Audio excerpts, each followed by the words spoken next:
الحمد لله القدير الباري ثم صلاته على المختار وبعدها كسيرة الرسول موجزة منظومة الفصول.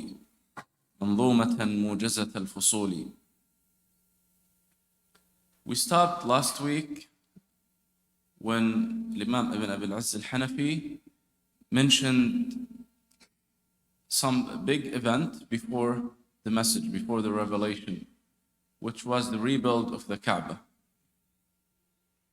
Then he said, وَبَعْدَ 40 عَامًا أُرْسِلَ في يوم الاثنين يقينا فانقلا في رمضان أو ربيع الأول وسورة تقرأ أول المنزل. So he jumped from the event of rebuilding the Kaaba to the revelation, to the start of the revelation. And he skipped one event, and I would like to mention that event because we can extract something, inshallah, very important and very beneficial from that event. That event is called Hilf al-Fudul, Al-Fudul coalition. So the Prophet ﷺ said, I have witnessed that coalition in the house of Abdullah ibn Jad'an. At the time of Jahiliyyah, before Islam, before the message, before the revelation. And the Prophet ﷺ praised this coalition, this treaty. Why? Because what was the goal of this treaty? Was to support any oppressed person, regardless he's from Mecca or none. Any oppressed person will be supported and his right will be given, regardless against who. And what incident caused this coalition to start was that a person from Zubayd, a city in Yemen, a person from Yemen, came as usual, and everybody at that time used to come to Mecca to do Hajj and Umrah and also to do business. So he had some goods and he sold it to Al-As ibn Wa'il. And Al-As ibn Wa'il is one of the most noble seniors in Quraysh at that time. He's the father of Amr ibn al-As.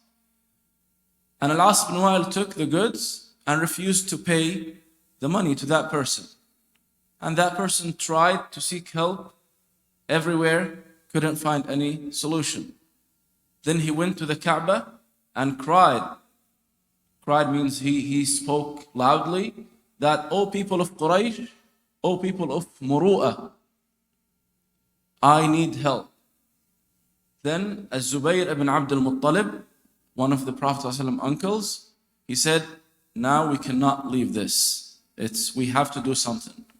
And they gathered in the house of Abdullah ibn Jad'an. Remember this name because I will mention a very interesting hadith about Abdullah ibn Jad'an at the end, inshallah. So they met there and they agreed that every single oppressed person will get his right. And they started with this guy from Yemen. And they marched to the house of Al-As ibn Wa'il and they got his goods back, the guy from Yemen, and gave it back to him. So the Prophet ﷺ, that's why he praised this coalition, even it was in Jahiliyyah, with Jahili people, with idol worshippers. But the goal was justice. So what's the important lesson we can extract from this? Is that we have to interact with our community when it comes to common good goals that our Sharia agrees, our Sharia allows, then we have to do something good like this, enforcing justice, enforcing righteousness. We have to do it even with non-Muslims. So back now to what Imam Ibn Abi al-Azz al-Hanafi said. He said, وَبَعْدَ 40 عَامًا أُرْسِلَ. When he reached 40 years old, he became a messenger. He became a prophet. So the wahi, the revelation, came to him at that age. And there is no disagreement about this fact that he became a messenger at the age of 40. في يوم الاثنين يقينا فانقلا. And also there is no disagreement about this. In the day of Monday, he became a messenger. So the Prophet ﷺ was born in Monday and became a messenger in Monday. Because it's obviously narrated in an authentic hadith. But then the disagreement comes. He says, في رمضان أو ربيع الأول. In Ramadan or in Rabi' al-Awwal. So in the month of Ramadan or the month of Rabi' al-Awwal. The 3rd month and the 9th month. And it's big time frame. The most famous narration is in Rabi' al-Awwal.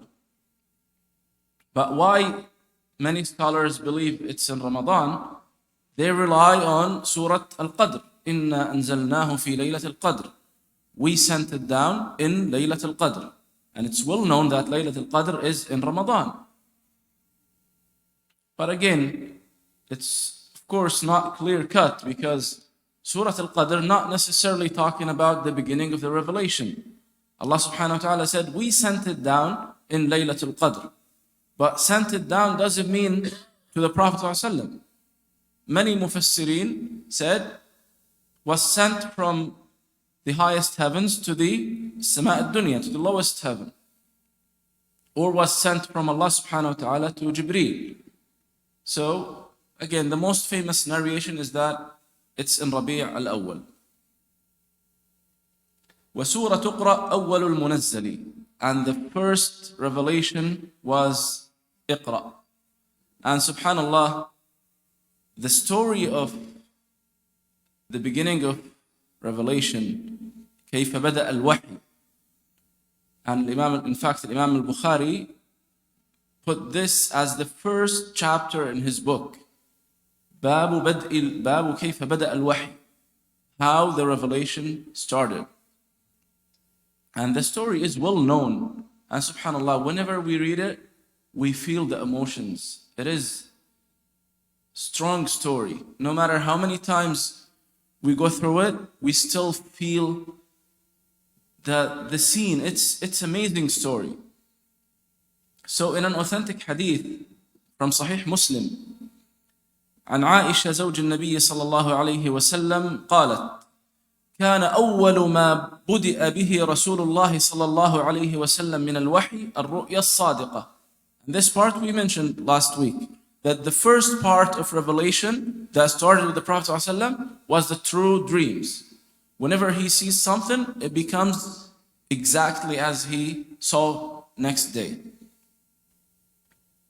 Then now Aisha radiallahu anha says, ثم حبب إليه الخلاء. Then he became loved to go alone, to stay alone. ثم حبب إليه الخلاء فكان يخلو بغار حراء. So he used to go to غار حراء, cave of حراء. فيتحنث فيه means to worship Allah subhanahu wa ta'ala there in that cave. الليالي أولات العدد. So many nights. He used to go there for many nights. And then he goes back to his house, to his wife Khadija, to get his food and then go back to the cave. So he used to spend a lot of time in that cave.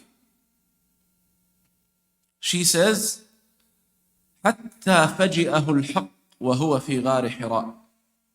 Until Al-Haq means Jibreel alayhi salam came out of nowhere to him. فجأه الحق. He surprised him. He just all of a sudden appeared in front of him. He didn't see anyone coming or walking or from distance. No, just appeared in front of him all of a sudden. حتى فجأه الحق وهو بغار حراء. فجاءه الملك فقال اقرأ. The angel came to him and said, read. قال ما أنا بقارئ. I don't know how to read. قال فأخذني فغطني حتى بلغ مني الجهد. He hugged and squeezed me until I felt so tired. حتى بلغ مني الجهد ثم أرسلني. Then he left me alone. He let me go. فقال اقرأ. Again he said for the second time, read. فَقُلْتُ مَا أَنَا بِقَارِئ. I said, I don't know how to read. Same thing. Hugged him, squeezed him, stronger than the first one. And then let him go. Then, in the third time, same thing. But then he said, اقرأ باسم ربك الذي خلق خلق الإنسان من علق اقرأ وربك الأكرم الذي علم بالقلم علم الإنسان ما لم يعلم. And subhanallah, if we ponder and think about those few verses, very short verses, but it's very deep and meaningful. First of all, the revelation was not easy upon the Prophet ﷺ, especially this, the first one. The Prophet ﷺ was terrified. Just imagine yourself in that situation. You're sitting alone in a cave, in the dark. All of a sudden, a person appears in front of you and then does all those things to you while you're shocked. You cannot do anything. Like the Prophet ﷺ did not react, did not do anything. Then those words came. And those are the first words in Islam, the first words from the speech of Allah subhanahu wa ta'ala. اقرأ باسم ربك الذي خلق. Read by the name of your Lord. اقرأ وربك الأكرم. Read, and your Lord is the most generous. خلق الإنسان من علق. اقرأ باسم ربك الذي خلق. خلق الإنسان من علق. He created mankind from alaq, from tiny drops of water hung inside the womb of the mother. It's nothing, very weak. Subhanallah, how tyrants become like this, if they understand this ayah very well. خلق الإنسان من علق. How they can become arrogant like this. اقرأ وربك الأكرم.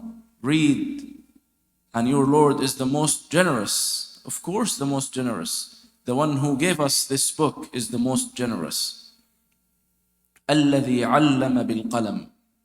And subhanallah, how learning by writing is crucial to humans' development. Without writing, nothing can be accomplished. Because think about it, for how many years can the knowledge be preserved if it's not written? We can see ancient civilizations, after they lost the language, no one is able to read their writings, they are gone. All their literature, all their civilization has gone. Nothing. Subhanallah. علم الإنسان ما لم يعلم. He taught mankind what they never known. So the Prophet ﷺ, after this terrifying story, he went running back home to his wife. And then he said, زملوني زملوني. He was terrified, feeling very cold. He wants someone to warm him, someone to give him confidence, he needed to listen to wise suggestion.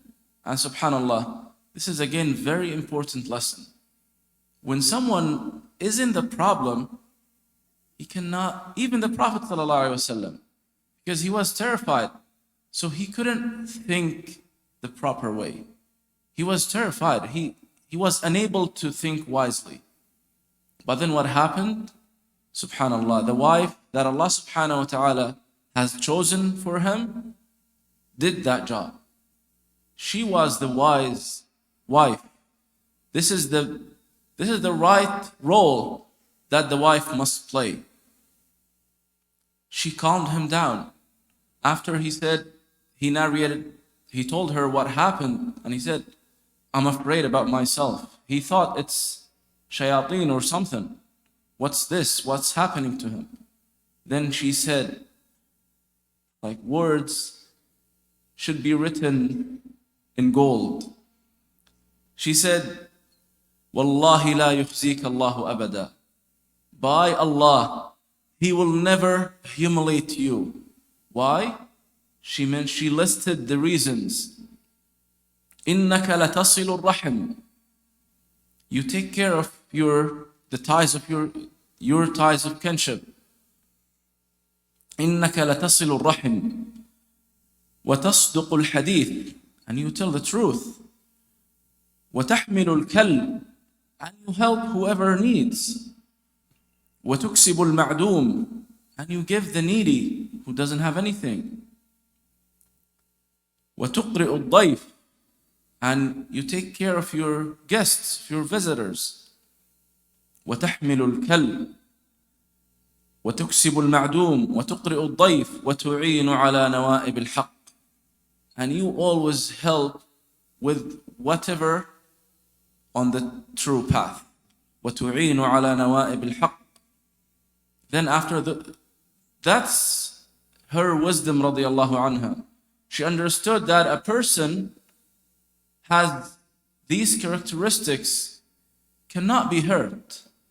This person, Allah subhanahu wa ta'ala will protect him with those characteristics. Then she took him to her cousin, Waraqah ibn Nawfal. And Waraqah ibn Nawfal at that time was a very old man, to the point that he lost his vision. He cannot see anymore. And then when they went to him, she said, Ay am, my dear uncle, listen from your nephew. اسمع من ابن أخيك. فأخبره رسول الله صلى الله عليه وسلم خبر ما رآه. The Prophet صلى الله عليه وسلم told him what he saw. Then Waraqah bin Nawfal said, هذا الناموس الذي أنزل على موسى. This is the angel that came to Musa. He knew it. Why? Because Waraqah bin Nawfal, it's mentioned in the hadith, he became a Christian writing the gospel in Arabic. يكتب الإنجيل بالعربية. He used to write the gospel in Arabic. In other words, translate the gospel. Al-Injil, the book that was revealed to Isa alayhi salam, or what was remaining from Al-Injil. But he knew a lot of that knowledge, and he knew that this is the time of prophet.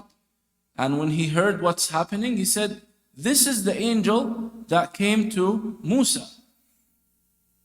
And then, subhanallah, he said just one sentence, but this sentence saved him from hellfire.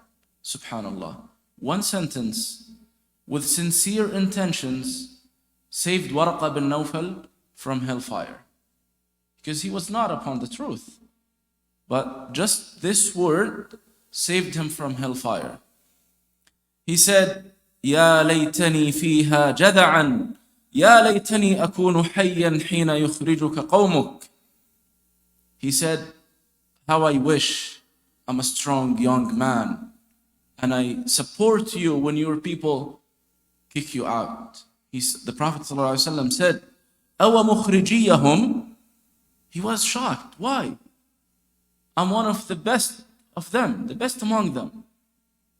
And I'm good to them, to everyone. Why they should expel me?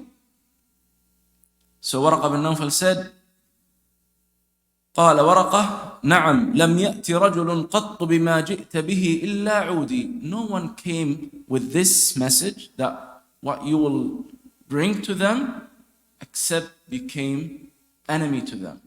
And subhanAllah, this is what happened. And he said, وَإِنْ يُدْرِكْنِي يَوْمُكَ أَنْصُرُكَ نَصْرًا مُؤَزَّرًا. If I'm alive at that day, I will support you strongly. Subhanallah. By saying those words sincerely, as was narrated in a weak narrated hadith, that the Prophet ﷺ saw Waraqah bin Nawfal wearing white clothes. And Khadija asked him about Waraqah, and he said, if he is in hellfire, he should have been wearing something else. But the fact that he was wearing white clothes, he's in Jannah. And of course, because the dreams of prophets are true, that's why we can't tell he is in Jannah. Last point, and sorry for taking 1 minute more. When I said, remember Abdullah ibn Jad'an, see the difference in intentions. As we saw in last week, the Abyssinians army and the Quraysh both wanted to destroy the Kaaba, but the Abyssinians army to destroy it for good, and Quraysh just to rebuild it. And they received different actions from Allah subhanahu wa ta'ala based on their intentions. And look here, Waraq bin Nawfal, he didn't do anything to the Prophet sallallahu alaihi wasallam. Nothing. The Prophet ﷺ, Waraq bin Nawfal actually died before the actual message came to the Prophet ﷺ. So he was not even a Muslim. But he had this sincere intention that when you get the message, I will support you and I will follow you. And Abdullah ibn Jad'an, it's this narration in Sahih Muslim. Aisha radiallahu anha asked the Prophet sallallahu alaihi wasallam. She said, Abdullah ibn Jad'an was in Jahiliyyah, يصل الرحم ويطعم المسكين. He was a very good, noble person. And the Hilf al-Fudul that we mentioned was in his house. He was a very good person, helping everyone. What's going to happen to him on the Day of Judgment? The Prophet ﷺ said, لا ينفعه. It's not going to help him on the Day of Judgment. Why? إنه لم يقل يوما رب اغفر لي خطيئتي يوم الدين. He never said, Oh Allah, forgive my sins on the Day of Judgment. In other words, people who are doing good, but not for the sake of Allah, they never mentioned the name of Allah. They never wanted the hereafter. So why should Allah subhanahu wa ta'ala give them the hereafter? They didn't ask for it. So this is, subhanallah, again the difference in intentions. And as we all know, the famous hadith, إِنَّمَا الْأَعْمَالُ بِالنِّيَّاتِ. وَجَزَاكُمُ اللَّهُ خَيْرًا.